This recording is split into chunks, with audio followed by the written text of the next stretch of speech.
আজ দিদাবাড়িতে গিয়ে এমন কাণ্ড হবে আমি কখনো ভাবতেই পারিনি। চলো ফুল ভিডিওটা দেখতে থাকো, তোমাদের সঙ্গে পুরোটাই শেয়ার করি যে আমাদের সঙ্গে কি কি হয়েছিল। আমার দিদা তো অনেক দিন ধরেই ফোন করছিল যে একটু আয়, তার কারণ অনেক দিন দিদাবাড়িতে যাওয়া হয় না। আর দিদা তো একা থাকে, ওনারও একা থাকতে ভালো লাগে না, মাঝে মধ্যে আমরা একটু গেলে ওনার ভালো লাগে।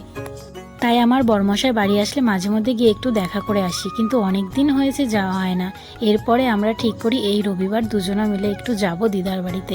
সেই মতো সকাল সকাল খাওয়া দাওয়া করে আমরা দুজনেও বেরিয়ে গেছিলাম দিদাবাড়ির উদ্দেশ্যে।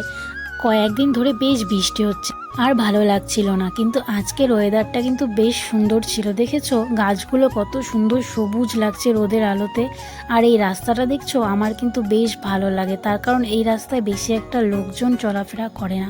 আর আমার ছোট থেকেই এই রাস্তাঘাটের সঙ্গে কিন্তু অনেক স্মৃতি জড়িয়ে আছে, তার কারণ আমার ছোট থেকে বড় হয়ে ওঠা কিন্তু এই দিদার বাড়িতেই।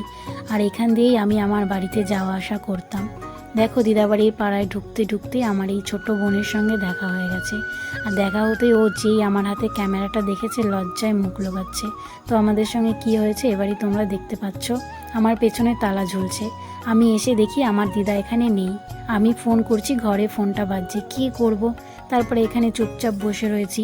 বান্ধবীকে ফোন করলাম, ওর শ্বশুরবাড়ি থেকে এসেছিল, ও আসলো। তারপরে কিছুক্ষণ সময় গল্প করার পরে ও বলছে এখানে বসে থেকে কি করবি, চল আমাদের বাড়িতে একটু ঘুরে আসিস।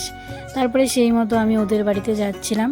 আর আমার বর তো বান্ধবী ললিতাকে পেয়ে দেখো আমাকে ভুলে গেছে, আমাকে রেখে সেই দেখো আগে আগে কি সুন্দর মজা করতে করতে চলে গেছে। আমি বলে যে কেউ আছি সেটা ও ভুলেই গেছে বান্ধবীকে পেয়ে।